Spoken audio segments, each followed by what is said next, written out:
Welcome back to class. As you probably saw in the title, today we're going to be working with the present perfect continuous. So to be able to manage this, there's a couple of concepts that you should review, and you can do so from some of my other videos. I would recommend that you review the present continuous or really any of the continuous videos we've seen because the rules mostly stay consistent.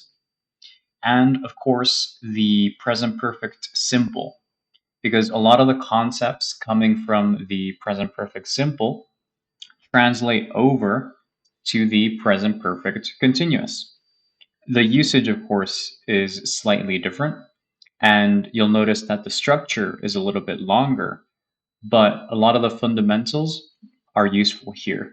So I recommend you refresh on those topics. Now, let me read the introduction here, and I'm also going to read the first section. The present perfect continuous is used to talk about a continuing activity in the past that still has an effect on the present moment. It usually refers to the recent past. So this is things that we've already seen from the present perfect simple.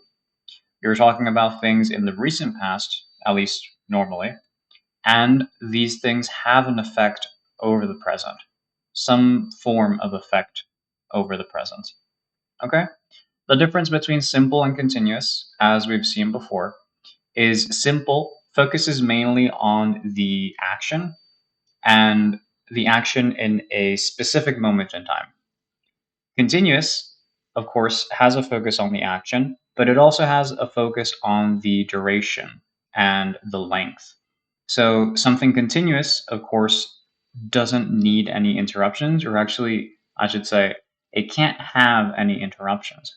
Because if it's interrupted, it's no longer continuous, right? And that's where the name comes from. So pay attention to that. Let's move to the first part here.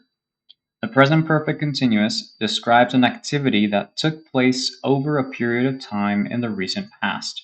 The activity might just have stopped or might still be happening. Okay? And I'll read the example and then I'll explain a little bit better.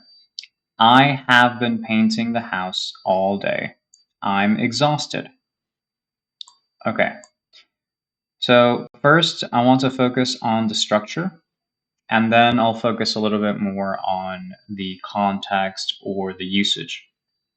You're going to notice there's 4 words that are highlighted here in blue, which is the main part of the structure. And I'll scroll down a little bit so you can see the section here that says how to form, gives you an overview of the structure. Now, being continuous, you're going to be using the verb with ing. So that's the first thing that repeats, right? In this case, you can see the word painting. So that's going to be your main verb. It's always going to have ing.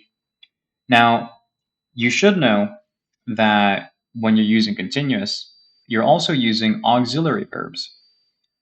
Normally, the auxiliary verb that you always have to use for continuous is the verb to be, okay? And the tense that you use with the verb to be also determines the tense of your sentence. So in the present continuous, you use is, am, are, and in the past continuous, you use was and were. Now here, because it's a perfect tense, right, you're going to be using been.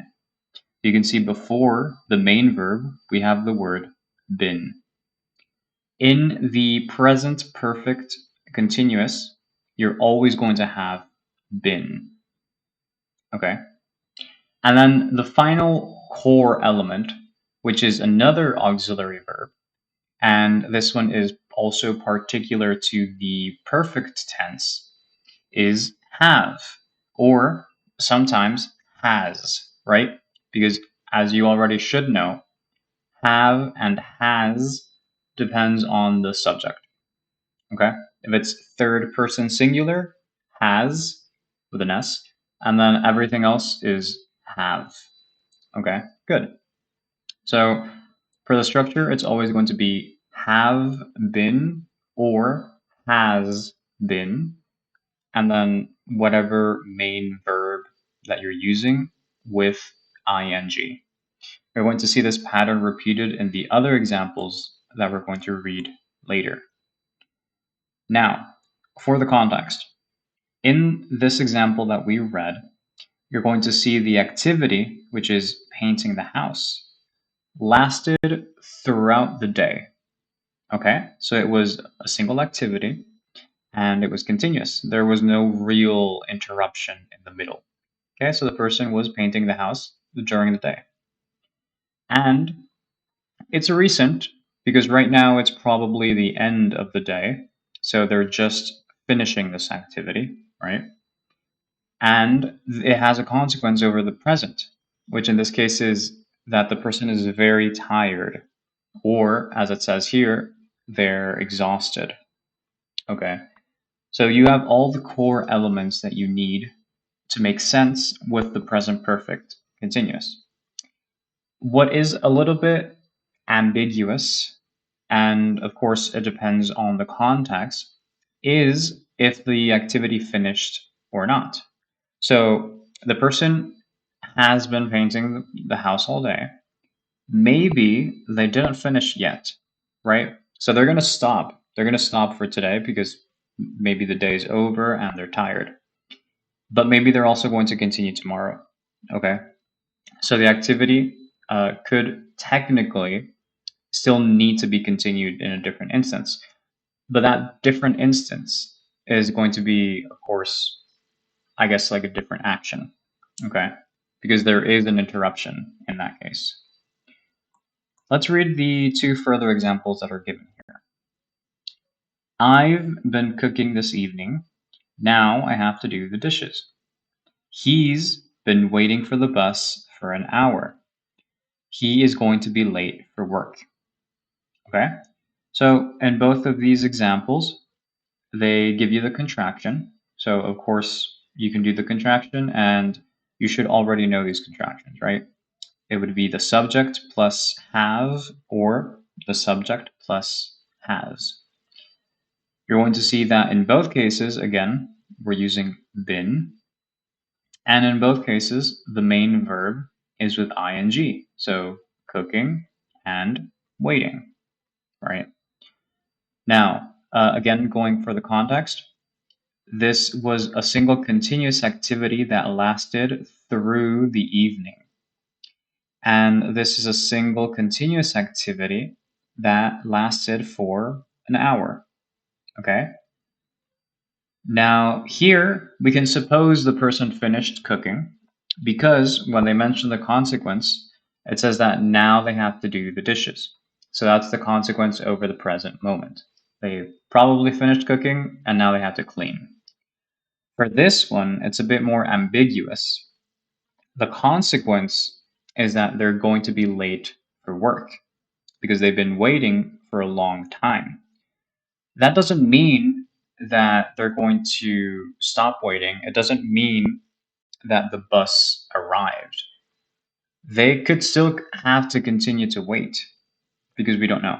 This is just the instance of the moment right now when we're mentioning it. Okay? All right, good. So that's everything for the first part. We're going to move on to the second page now with some more examples. Great. Here on the second page, we're going to focus on examples primarily, but more specifically, the difference that you'll notice between the present perfect continuous and the present perfect simple, which is the one we saw before or last class. Okay.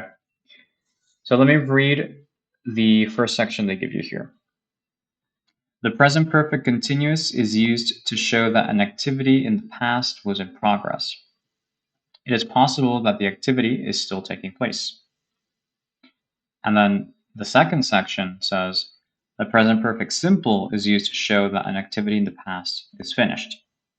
Okay, so the main highlight here is with the continuous, we focus on the time and of course the continuous aspect. And you're also focusing on the fact that the activity maybe is still happening or still needs to continue. With the simple, you're focusing specifically on the action and the activity finished. It still has consequences in the present. That's the whole thing for the present perfect. But it finished. Okay? So let me read the two examples. For the present perfect continuous, it says, I've been fixing my car. I'm covered in oil. And for the present perfect simple, it says, I've fixed my car. Now I can drive to work again. Okay? So both of these are in the recent past. Okay? Both of them have to do with a similar activity, right? Now, I've been fixing my car is more focused on the duration, and they haven't finished. Okay? Maybe they have, we don't know, but presumably they still need to fix the car. Okay? And of course, you can see the consequence in the present is that they're covered in oil. The simple version, you know that they finished. So they fixed the car. Okay? So it's more focused on that aspect.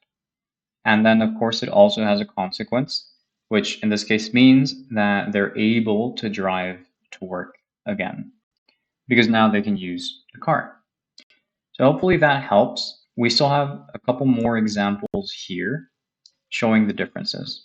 I'm going to read one from each side, and then I'll kind of like talk over them a little bit. I've been cooking dinner. It will be ready soon. I've cooked dinner. It's ready now. Vicky has been running today. Now she's really tired. Vicky has just run a race. Now she's receiving a medal. I've been eating too much cake. I must eat less. I've eaten all the cake. The plate is empty. We've been looking at houses we want to move. We've bought a new house. We're moving in June. Okay, so first I want to highlight the structure one last time. For the continuous, you'll notice all the verbs with ing, cooking, running, eating, looking. All of them have been, so been, and then they all use the have or has, as in this case. For the simple version, all of the verbs are past participle, so cooked, run, eaten, bought, and then also they all have or has, depending on the person. So have, has, have. So the main difference you're noticing here is simple version doesn't use ing, and simple version also doesn't use been as part of the structure. Been can still be a main verb, but it's not part of the structure. Okay. Now going to the usage. You'll notice that in all the cases with the continuous version, the activity is still in progress. So this person probably still needs to continue running. This person is still eating too much cake. It's still something they have to change. This person has not finished cooking dinner. They still need to continue cooking. And these people, they still need to continue looking for a house. They haven't found one yet. While in these, for the simple version, all of the activity is finished. So they finished cooking because it's ready. They finished the race, they finished running because now they're receiving the prize, right? This person finished eating all of the cake because there's no more. And they finished looking for houses because they already have the day that they're moving, right? It's already scheduled. So hopefully that helps. And this is actually everything we're going to review for the present perfect continuous. Before closing the video, I suppose what I want to highlight is questions and negatives. Okay, similar to what has happened in some of the other videos, there is no dedicated section to questions and negatives because the rule is the same. I mean, it's the same as basically all of the other ones we've seen so far, specifically for the continuous. The rule is, since you have the auxiliary always present, the structure for questions and negatives is always going to be the same. You're going to use the first auxiliary that appears. So it's going to be the have or the has in this case. And if you want to make a question, you switch with the subject, right? As you should know. And if you want to make it negative, you add not. So I'll just take the first part of these sentences and I'll show you how I would change it to make both a negative and a question. So it serves as an example or a template, and then you can practice on your own. In this case, I have been cooking dinner. That's the normal statement. If you want to make it a question, have I been cooking dinner? And if you want to make it negative, I have not been cooking dinner. Second one would be, has Vicky been running today? That would be the question. And for the negative, Vicky has not been running today. The third one for the question, have I been eating too much cake? And for the negative, I have not been eating too much cake. Finally, the last one for the question, have we been looking at houses? And then for the negative, we have not been looking at houses. Okay, so hopefully that's useful. And if you do have questions or doubts, leave them in the comments and I'll try to answer to the best of my ability. If there are too many doubts, then I'll also maybe make a separate video regarding those questions. Anyways, I hope to see you for the next video and have a good one.